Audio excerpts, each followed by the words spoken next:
Orang yang move on dengan setiap persoalan dalam kehidupan, cepat berpikir secara proporsional, tidak menggantungkan hidupnya pada persoalan tertentu sehingga membuat dia menjadi beban, itu lebih mendekatkan dirinya kepada ridha Allah dibandingkan dengan orang yang meratapi persoalan hidupnya.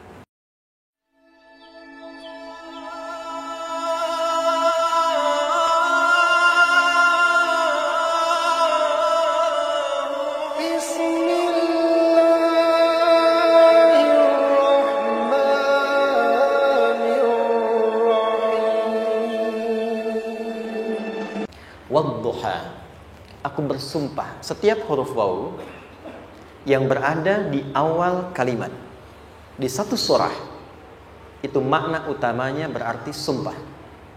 Ya, qasam, sumpah. Seringkali diartikan demi, ya.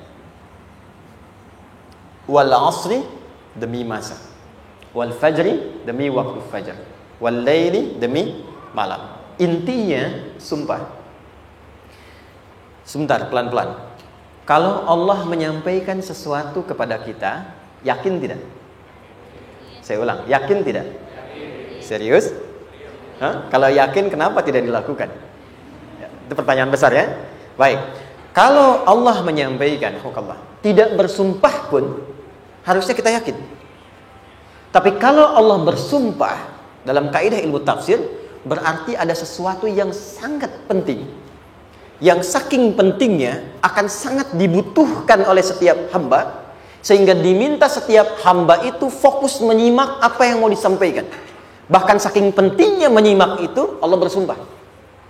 Jelas?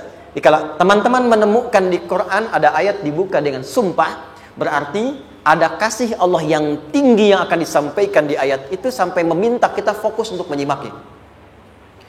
Ad-duha, untuk memudahkan maknanya, teman-teman, kalau waktu duha itu jam berapa ya? Oke, sebetulnya dimulai sejak matahari itu mulai naik, yang memantulkan, ya, atau menyinari cahayanya itu mulai terasa lembut. Ya, kalau misalnya kita ambil 1,5 jam setelah subuh. Sekarang subuh 4:30 lah, taruhlah 4:30 ya. 1,5 jam berarti jam 6 kan? Nah, itu awal duha tuh. Awal duha. Sampai ke pertengahan kurang lebih 9:30, jam 10. Akhir duha jam 11 sampai menjelang ke zuhur.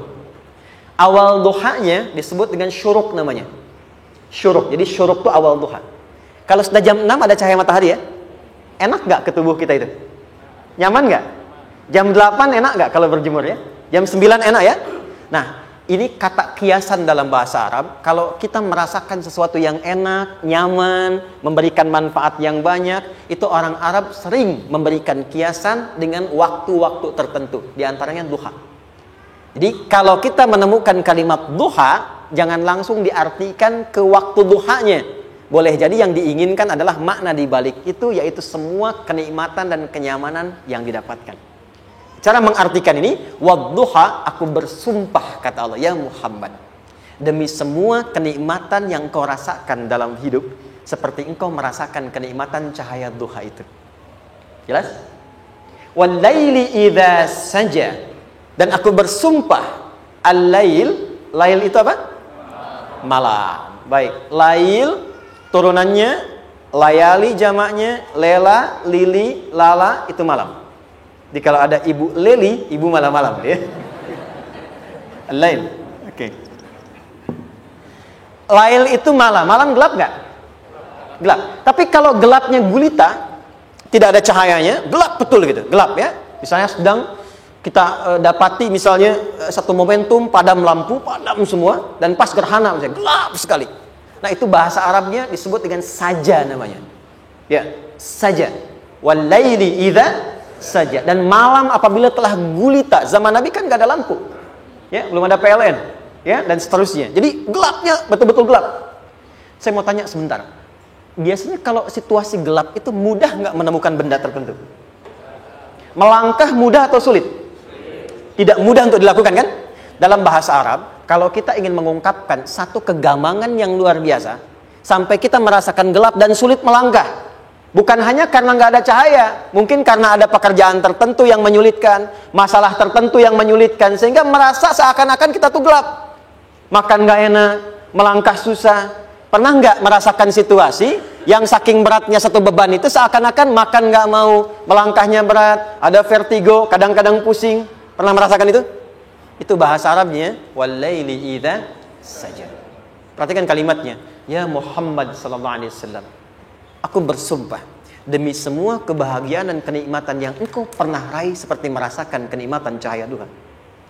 Dan mungkin persoalan hidup yang pelik yang membuat engkau merasakan kesulitan seakan-akan merasa di suasana gelap yang gulita.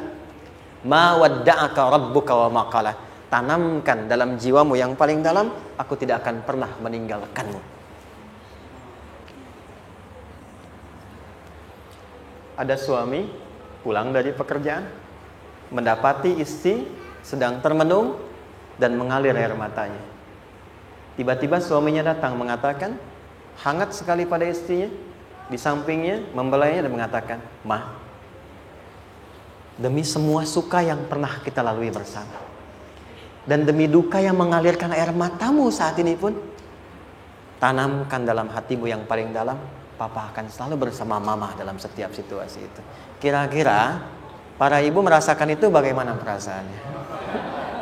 Masa sih? Tapi itu menarik loh. Menarik ya. Jadi kalau teman-teman ngaji surat Yusuf, di surat Yusuf itu laki-laki diilustrasikan dengan matahari, perempuan diilustrasikan dengan rembulan. Ya. Inni ra'aitu ahada asyara kaukaba wasyamsa wal qamara ra'aituhum li sajidin. Ayah, aku melihat bulan dan matahari serta 11 gemintang sujud hormat kepadaku. Jadi matahari diartikan itu sebagai laki-laki, suami, ayah. Kenapa disebut matahari? Diilustrasikannya, matahari itu kan menyengat dengan kuat. Kalau kita menjemur, mengeringkan pakaian, melindungi. Tipikal suami itu melindungi. Ada yang ganggu istri, sengat dengan kuat. Ada air mata yang mengalir, hei, keringkan itu sehingga tidak larut air mata mengalir di pipinya. Itu matahari. Sebaliknya rembulan. Rembulan itu kan enak dipandang, bukan bulannya ya. Bukan bulannya. Kalau bulannya kan desainnya nggak sempurna, baik terlihat. Tapi cahaya rembulannya tampil dengan indah, tampil dengan baik, enak dipandang, menenangkan dan tidak tertukar. Jangan sampai ada istri jadi matahari, suami jadi rembulan. Jelas ya? Dengan kekuatan bulan aku menghukummu, ya kan? Itu salah. Oke. Tahan sampai sini, tahan. Lihat baik-baik. Saya berhenti sampai sini dulu. Kalau di Quran ada ayat menyebutkan, tidak spesifik orang yang disebutkan dan kapan kejadiannya, maka peristiwa itu akan terjadi dan dialami oleh kemungkinan generasi berbeda di setiap masa dengan tokoh berbeda tapi perasaan yang serupa. Sebaliknya, kalau disebutkan namanya, jelas identitasnya, kapan kejadiannya, maka peristiwa itu hanya akan menimpa orang tersebut dan tidak akan dialami lagi orang lain setelahnya. Saya tanya dulu yang akhwat, yang perempuan. Kenal Maryam? Kenal, bagus. Kenal di mana? Maryam anaknya Imran. Mengandung, melahirkan Isa alaihissalam, Yesus, Mesias, tanpa disentuh laki-laki manapun. Dan di Quran identitasnya disebutkan langsung. Maryam binti Imran. Wa Maryam ibnata Imran. Ini menunjukkan kesan bahwa yang mengandung dan melahirkan tanpa disentuh laki-laki manapun, itu hanya Maryam anaknya Imran. Ingat ya, mengandung melahirkan tanpa disentuh laki-laki manapun. Bukan mengandung melahirkan tanpa suami, kalau itu banyak dia. Ya, mengandung melahirkan tanpa disentuh laki-laki manapun. Hanya Maryam binti Imran. Tapi kalau nggak disebutkan siapa orangnya, kapan kejadiannya, tidak detail disebutkan, ini artinya situasi itu akan dialami kembali oleh orang di masa depan dengan generasi yang berbeda tapi substansi yang sama. Pertanyaannya, pernahkah kita mengalami situasi yang sulit sampai seakan merasa gelap? Nah, baik, maka adab yang pertama, jika mengalami situasi seberat apapun dalam berkehidupan, maka dekati Allah Subhanahu wa ta'ala. Ini awalnya, dekati Allah. Apalagi kalau ada yang mengatakan ini nggak mungkin, ini nggak akan terjadi, ini nggak bisa. Kalau sudah ada tanda seperti itu tanda langsung dari Allah supaya Anda diminta langsung mendekat kepada Allah dan tinggalkan semua makhluk. Karena Allah hanya akan mengabulkan langsung kepada Anda tanpa perantara siapapun. Itu yang terjadi pada Nabi Zakaria. Ini nggak mungkin, ini mustahil. Maka beliau langsung memohon kepada Allah dan langsung menyebutkan, ya Allah, saya minta darimu saja, tidak dari yang lain. Maka dikabulkan seketika. Jadi yang pertama, jika punya kesulitan sebesar apapun, seberat apapun, cepat dekati Allah. Maka di situ akan dijawab langsung oleh Allah, ma wadda'aka rabbuka wa ma qala. Hambaku, sepanjang engkau mendekat kepadaku, maka yakinkan dalam dirimu, situasi apapun yang kau rasakan, aku tidak akan pernah meninggalkanmu. Sudah? Satu? Paham sampai sini? Oke. Pelan-pelan ya. Saya belum bicara caranya. Saya baru bicara di awal motivasinya. Dekati Allah dulu, nanti caranya didetilkan di surah Al-Insyirah. Teruskan. Ma wadda'aka rabbuka wa ma qala. Walal akhiratu khairul laka minal. Perhatikan. Hei, seberat-berat bebanmu saat ini, ingat, satu saat akan tuntas. Dan ini pun ujian. Kalau sudah meninggal, gak ada ujian lagi. Dan nanti, kehidupan yang sekarang, apapun yang kau pertentangkan, perdebatkan, perselisihkan, itu semua akan ditinggalkan. Jadi ternyata Allah mengungkap hakikat kehidupan dunia. Apapun yang diperselisihkan, tuh unik ya. Orang berselisih pada yang akan ditinggalkan. Aneh nggak? Ada orang berebut makanan, kan? Rebutan sampai berkelahi dan sebagainya. Pada akhirnya, makanan yang diperebutkan itu pun akan ditinggalkan. Yang ini meninggal, itu meninggal. Jadi memperebutkan sesuatu yang pada akhirnya akan berakhir. Kata Allah sampaikan, jika Anda mengalami situasi, sesuatu yang mungkin membuat berat, tanamkan pada jiwa kita, hei, yang aku kejar-kejar ini, boleh jadi aku akan tinggalkan juga. Kenapa aku harus menangisi dan larut pada sesuatu yang tidak abadi? Maka Allah hibur kita dengan mengatakan, kamu tenangkan diri dulu. Semua yang kamu pikirkan sampai membuat kamu berat begini, pada akhirnya kamu tinggalkan. Dan yang abadi itu akhirat. Walal akhiratu khairul laka minal. Dua, pelan-pelan sikapi setiap masalah dengan proporsional. Jangan terlalu larut dalam sesuatu. Dapat job satu, pengen, udah siap, kontraknya besar, tiba-tiba hilang. Dipikirin, Anda mikirkan itu pun gak akan balik. Proporsional aja dulu. Ya, nanti caranya akan turun nanti di Al-Insyirah. Tenangkan diri dulu. Prasangka baik kepada Allah Subhanahu wa taala. Boleh jadi apa yang Allah ingin berikan sebagai pendahuluan sekarang belum sampai kepada kita karena Allah menyiapkan yang lebih baik di balik itu. Kita belum tahu ada apa di balik itu sehingga kita tidak dapatkan itu. Sehingga kemudian Allah katakan walal akhiratu khairul laka minal ula. Teruskan, wala saufa yu'tika rabbuka. Pelan-pelan, orang yang punya sikap seperti ini itu cenderung lebih dekat mendapatkan ridha Allah dibandingkan dengan orang-orang yang larut dalam kesulitan. Orang yang move on dengan setiap persoalan dalam kehidupan, cepat berpikir secara proporsional, tidak menggantungkan hidupnya pada persoalan tertentu sehingga membuat dia menjadi beban, itu lebih mendekatkan dirinya kepada ridha Allah dibandingkan dengan orang yang meratapi persoalan hidupnya. Ya. Pelan-pelan. Jadi spiritnya, kalau punya masalah apapun, jangan dilarutin terus. Gak usah diratapi, cepat move on. Berpikir lagi, rencanakan lagi. Nanti, detailnya ada di Al-Insyirah. Tapi poin besarnya, janji Allah mengatakan, kalau Anda bisa move on, proporsional, maka yang dijanjikan oleh Allah, di situ Allah percepat datangnya ridha Allah Subhanahu wa taala. Kalau ridha Allah sudah datang, maka akan dua yang diberikan. Pertama kali, ketenangan di dalam jiwa, dan yang kedua, kemampuan untuk berikhtiar lebih baik mencapai apa yang diinginkan. Satu, kalau ridha Allah sudah diberikan pada seorang hamba, yang pertama diberikan ketenangan dalam jiwa. Bukan dunianya dulu. Bukan apa yang Anda ingin harapkan dulu. Pengen sesuatu, ya, pengen materi, pengen kedudukan, pengen lulus anaknya ujian, kan? Tiba-tiba terjadi sesuatu, diratapin, alih-alih meratap, alih-alih membuat status, alih-alih menyulitkan diri, kata Allah, terima dulu proporsional. Setelah itu dekatkan diri kepada Allah, turun ridha Allah, begitu turun yang pertama diberikan ketenangan kepada hati. Tenang dulu. Kalau sudah tenang, nanti dibimbing menyelesaikan apa yang sedang dihadapi itu. Itu poin yang ketiga. Pelan-pelan. 4. Kita masuk ke detail sekarang. Perhatikan baik-baik. Ini yang paling menarik. Alam yajidka yatiman fa'awa. Muhammad SAW, bukankah dulu engkau yatim? Punya banyak masalah? Aku selesaikan juga. Ayahmu meninggal sebelum lahir, ada ibu. Ibu meninggal, ada kakek. Kakek meninggal, ada paman. Ya kan? Ada teman yang menemani Sayyidah Khadijah. Teman yang setia, semua kebutuhan tersedia. Artinya Pak, perhatikan baik-baik. Kalau Anda punya masalah sekarang, jangan sampai melupakan yang dulu-dulu pun pernah tuntas Allah selesaikan. Jadi kalau sekarang sedang punya persoalan, jangan sampai satu masalah ini membuat Anda kehilangan harapan dan kehidupan. Sementara Anda sadar, dulu pun banyak masalah kok selesai juga. Kenapa dengan yang satu ini kita harus jatuh? Sekarang usia berapa? 20, 30, 40, 50. Sekarang usia 50 tahun, ada masalah, baru 5 menit datang sudah merasa jatuh. Yang 50 tahun ke belakang yang banyak selesai itu kita nilai atau tidak? Maka kata Allah, seperti yang dulu pernah aku selesaikan ribuan masalah itu, yang sekarang pun mudah aku tuntaskan. Jelas? Nah, secara psikologi, orang-orang yang selalu bertindak seperti itu akan selalu punya harapan lebih tinggi untuk menyelesaikan persoalannya.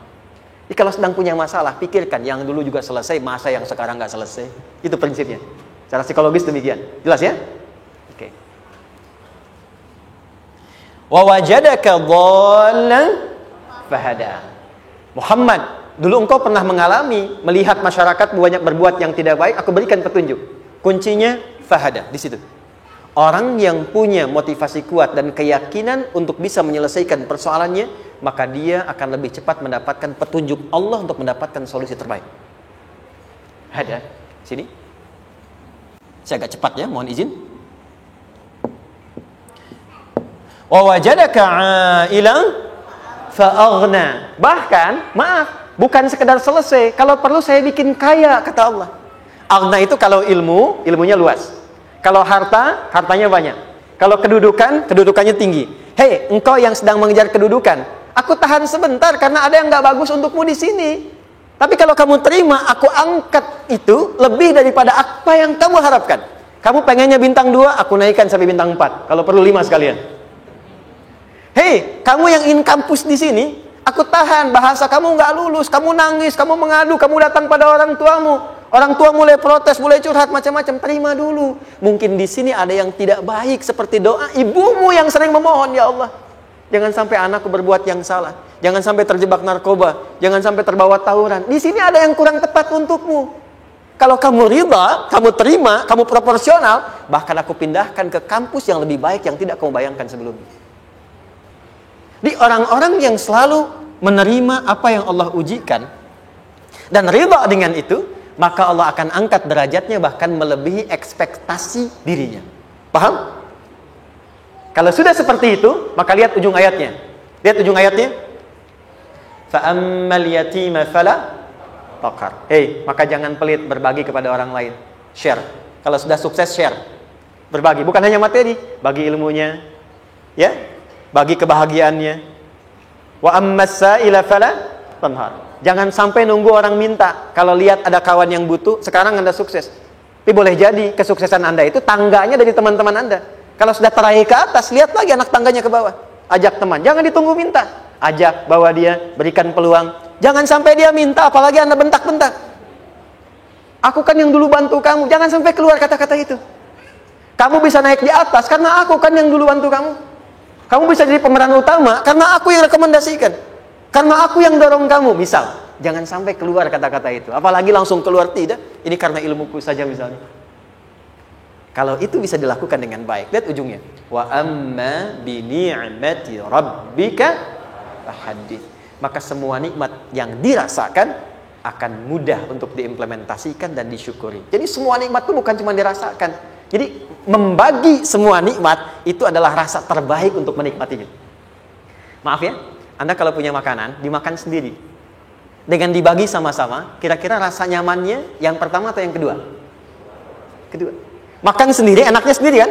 Tapi ketika ada teman berbagi dan tahu, oh enak ya, nyaman ya, ada kebahagiaan, ada ngobrol, ada tertawa, ada kebersamaan, itulah inti nikmat yang sesungguhnya. Wa amma bi ni'mati rabbika.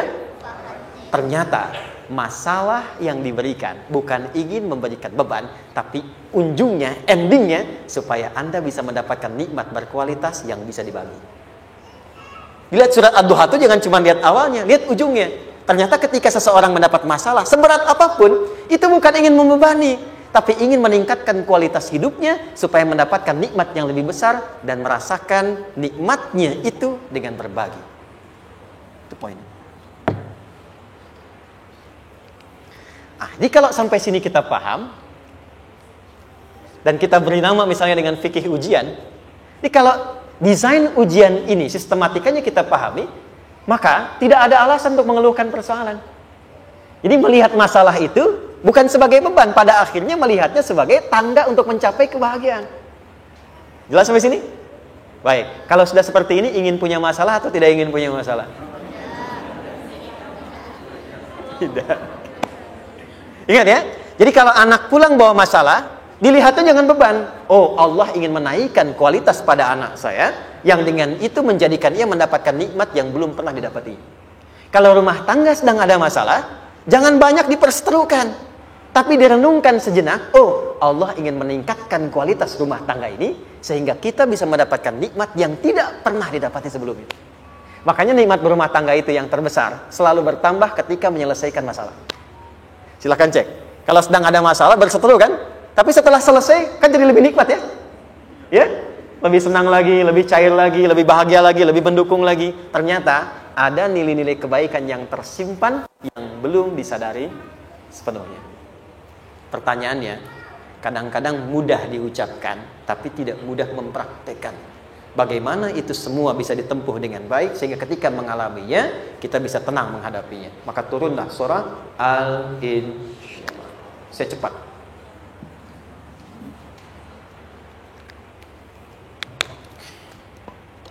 Teman-teman, ini apa?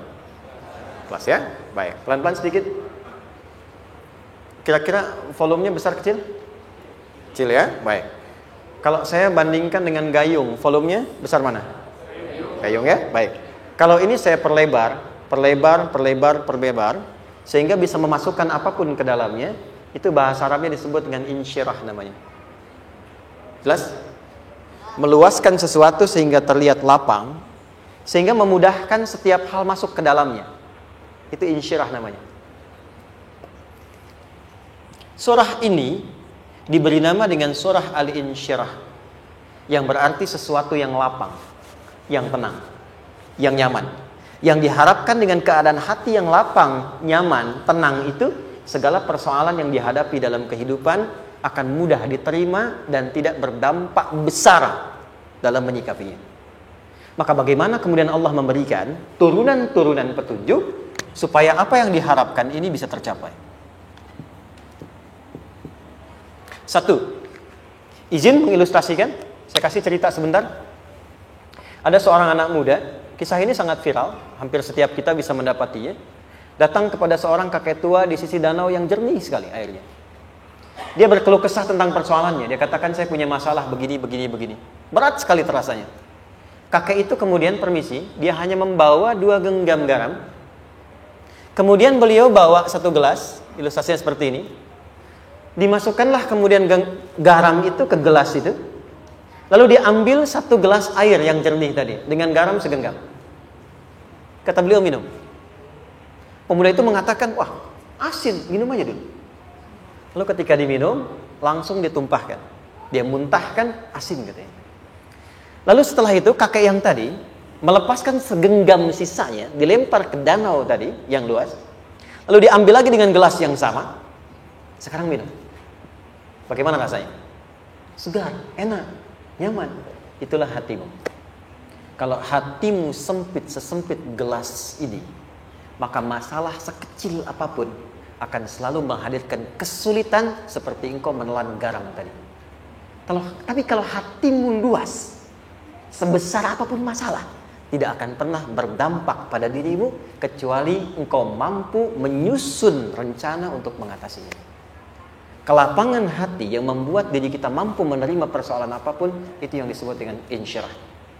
Makanya dulu tahun 90-an ada sinetron Hati Seluas Samudra gitu ya. Saya pernah tahu itu. Sama anaknya diapa-apain juga, masih aja ya menerima gitu. Dulu siapa ya? Jeremy Thomas dan lain-lain ya. Saya kira ada itu. Ya, saya kira itu ya. Saya pernah lihat sejenak ya. Saya jarang-jarang nonton gitu. Pernah lihat aja. Saya senang riset. Jadi kalau riset itu ada riset dakwah, ada riset materi. Saya teman-teman yang musik gitu ya. Saya tidak terlalu dekat dengan musik karena saya di Quran gitu.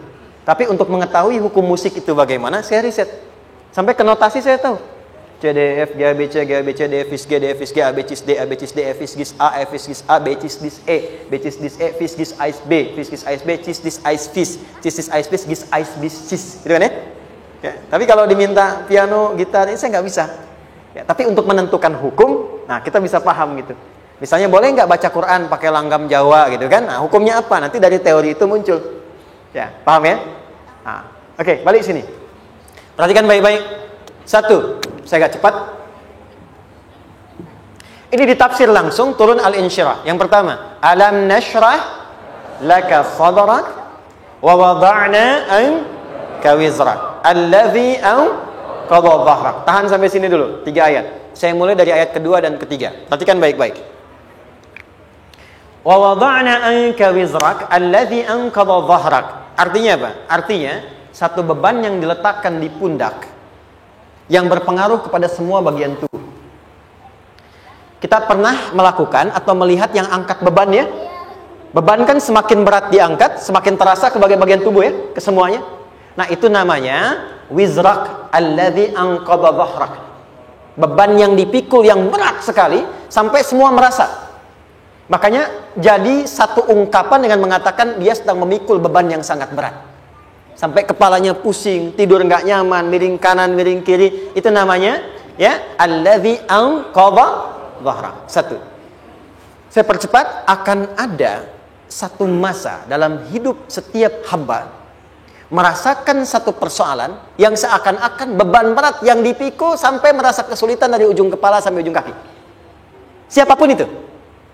Jujur ya, setiap kita tanyakan pada diri sendiri. Setiap kita yang ada di sini, saya yakin pasti pernah atau bahkan akan mengalami satu peristiwa yang merasakan beban berat sampai seakan-akan ujung kepala sampai ujung kaki merasakan sakitnya. Ada yang sudah mengalami atau bahkan nanti akan ada yang melalui. Perhatikan baik-baik. Teruskan ayatnya. Wa rafa'na laka.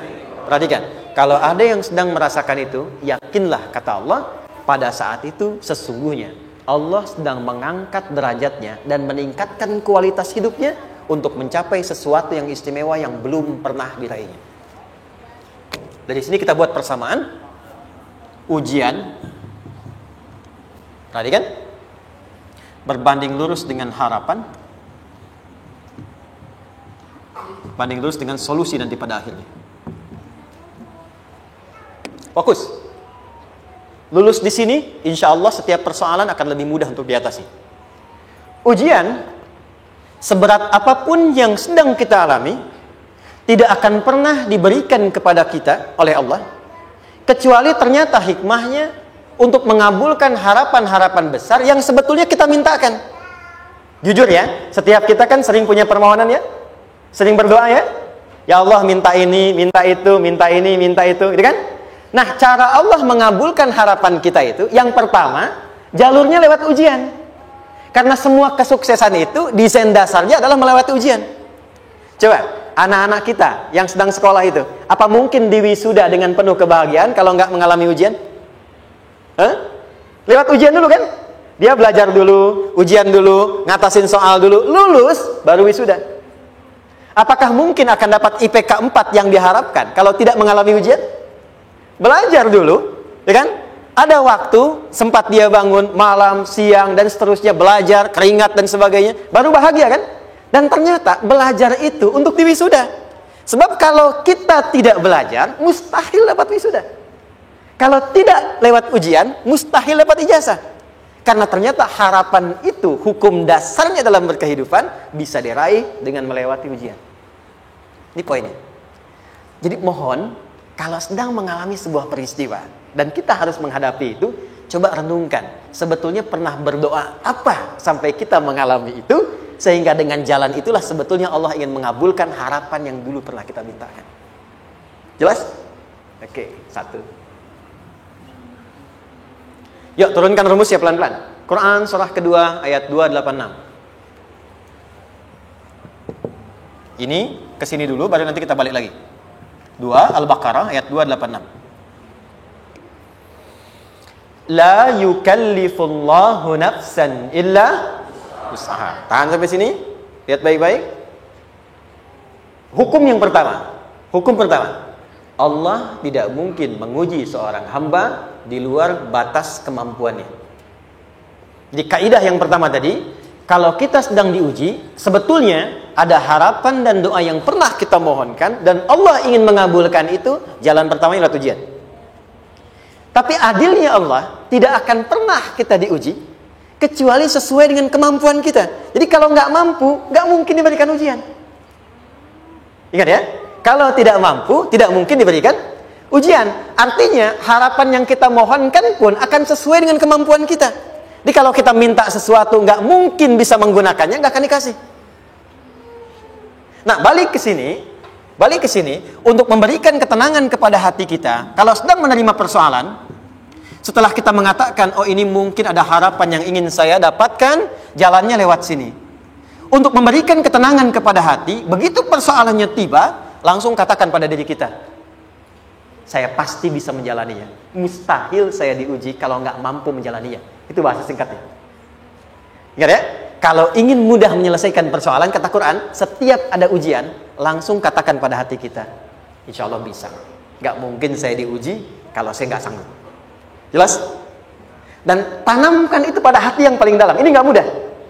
Kalau cuma disimpan di pikiran, jadi beban. Tapi kalau Anda tanamkan dalam hati, seberat apapun masalahnya, pasti saya sanggup, pasti saya bisa. Pernah lihat dulu ada acara 90-an Benteng Hattori? Oke? Benteng Takeshi ya? Takeshi ya, gitu kan artinya kan bisa jawab ya. Kita tahu Ninja Hattori mendaki gunung lewati lembah ya tahu ya. Songgoku, Songgohan apa? Saya tahu itu. Songgoku, Kamehameha, Piccolo itu yang nulisnya Suzuki Watanabe, saya tahu itu. Benteng Hattori, balik lagi ya. Benteng Takeshi ya. Puncaknya kan main pakai itu kan, pakai tanknya dan sebagainya. Tapi pernah ingat gak satu episodenya itu? Begitu akan bertarung, kan selalu ada motivator di sampingnya itu mengatakan, ayo, kamu bisa, gitu kan? Wah, namanya. Dia nggak ngaji Quran tuh. Kita punya ayatnya. Pernah nggak? Buka lagi ya dulu ya. Oke. Korea, kenapa bisa nyusul Jepang? Salah satunya, waktu Jepang itu maju, setiap di Korea itu ditanamkan dari mulai anak-anak TK-nya. Kita harus lebih daripada Jepang. Sejak anak-anaknya TK. Itu ditanamkan betul. Kita bisa, kita dari TK. Sehingga ketika di sana bikin Honda, sini Hyundai. Hyundai kan dibacanya Hyundai, ya kan? Sana Honda, sini Hyundai gitu. Di apapun yang dibuat Jepang, Korea harus lebih unggul. Itu ditanamkan dari awal. Bisa. Kita itu sekarang punya ayatnya. Jadi kalau sedang punya masalah seberat apapun, katakan pada diri kita, insya Allah bisa. Gak mungkin diuji kalau nggak sanggup. Bisa insya Allah. Bisa. Kenapa mah? Bisa. Jelas? Oke. Sudah di situ teruskan. Lanjutkan. Warafa'na laka dzikra. Teruskan. Fa inna ma'al usri. Nah, ini poin terbesarnya. Fa inna ma'al usri yusra. Fa huruf yang menunjukkan sesuatu berlangsung dengan cepat. Inna di ilmu nahwunya berbunyi begini, di gramatikal bahasa Arab. Harfu nasbin wa taukidin. Tansibul isma wa tarfa'ul khabara. Mabniyun 'alal fathi la mahalla lahu min al-i'rab. Paham? Tidak. Inna huruf yang digunakan untuk menguatkan informasi agar ditancapkan ke dalam hati sekuat-kuatnya dan jangan pernah ragu. Jadi kalau orang Arab itu nancapkan tongkat begini dan kuat, tidak goyah, itu nasab namanya. Nasabar rajula asahu fil ardi. Inna ini harfu nasab. Jadi kalau ada di Quran dibuka informasinya dengan inna, maksudnya begini, hei, tancapkan informasi dalam hatimu dengan kuat, jangan pernah ragu. Yakinkan pada dirimu. Apa yang harus diyakinkan? Ma'al usri yusra. Inna ma'al usri yusra. Usrun sama dengan yusrun. Mari ke sini. Oke. Apa artinya usrun? Sulit. Oke. Sulit itu ada dua. Ada sa'bun, ada usrun. Kalau kesulitan yang relatif, kata si A sulit, si B mudah, itu sa'bun namanya. Contoh, kata si fulan, bahasa Jepang susah. Padahal kata yang lain tidak. Saya ke Jepang, anak-anak kecil begini bisa bahasa Jepang gitu kan. Bagi mereka mudah gitu ya. Saking mudahnya gitu. Watashiwa gitu. Anak-anak kecil, bagi mereka mudah, bagi kita belum tentu. Itu sa'bun. Innal lughatal yabaniyah sa'bah. Relatif. Tapi kalau kesulitan yang sifatnya mutlak, semua orang mengatakan sulit. Maaf, bawa mobil sulit atau mudah? Bukan mengendarai ya, bawa mobil, bawa. Sulit ya? Sulit ya? Baik, sepakat sulit semuanya. Nah, itu dalam bahasa Arab dikenal dengan usrun. Kesulitan yang semua sepakat bahwa itu susah. Sulit, semua sepakat. Dan ketika ada orang bicara, aku sedang punya masalah begini. Semua mengatakan, wah itu nggak mudah, itu nggak mudah. Itu usrun namanya. Lawannya, kemudahan yang relatif disebut sahlun. Tapi kemudahan yang semua sepakat bahwa itu mudah, itu yusrun namanya. Mengangkat spidol, semua mengatakan mudah, ringan. Itu yusrun namanya. Perhatikan, Allah tidak memasangkan sa'bun dengan sahlun, tapi memasangkan usrun dengan yusrun. Orang-orang yang punya keyakinan kuat, setiap persoalan itu akan selesai. Dan dia mengatakan pada dirinya, aku bisa melewatinya. Maka, perhatikan kalimatnya kata Quran. Inna ma'al usri yusran. Sesulit apapun masalah yang sedang dia alami, maka Allah akan datangkan solusi semudah-mudahnya yang bisa dia nikmati. Dengan kata lain, kalau kita bawa ke bahasa psikologi, kalau sedang menghadapi persoalan seberat apapun, selain kita mengatakan, ini pasti bisa saya lalui, saya insya Allah sanggup mengatasinya, katakan pada diri kita, ini pasti selesai. Pasti ada solusinya, pasti mudah. Katakan, walaupun memang solusinya belum datang, tapi tenangkan pada diri kita dengan mengatakan, inna ma'al usri yusra. Bahasa psikologinya, katakan pada diri kita, ini pasti selesai. Gak mungkin gak selesai, pasti ada solusinya, pasti mudah. Itu lebih memberikan harapan pada diri kita untuk menuntaskan persoalan dibandingkan dengan meratapinya. Jelas? Teruskan. Fa inna ma'al usri. Kalau masih ragu kata Allah, katakan lagi sekali lagi. Sampai hati kita merasa nyaman. Jadi kalau sedang punya persoalan seberat apapun, tanamkan pada diri kita, pasti selesai. Belum nampak, insya Allah pasti selesai. Gak mungkin diuji kalau gak ada solusi. Itu lebih memberikan harapan. Setelah itu, fa idza faraghta, mitigasi masalahnya, mitigasi persoalannya, tuliskan ini masalahnya apa, rumah tangga apa saja misalnya, dia ada suami, ada istri, ada anak-anak, masalah ada di mana. Kadang-kadang benangnya jadi kusut karena satu-satu nggak segera diselesaikan. Maka kata Al-Quran, fa idza faraghta, satu-satu mitigasi dulu. Satu masalah di sini, lihat di suami, lihat di istri. Kalau pekerjaan masalahnya apa, sebelum bercabang kemana-mana, petakan. Apakah rekanannya, apakah relasinya, apakah kemampuannya, apakah manajerialnya, apakah marketingnya. Mitigasi, kotaki semua, selesaikan satu-satu. Setelah itu, apa yang dilakukan? Wa ila rabbika, tawakal sepenuhnya kepada Allah untuk menentukan hasilnya. Tawakal itu yang paling mahal.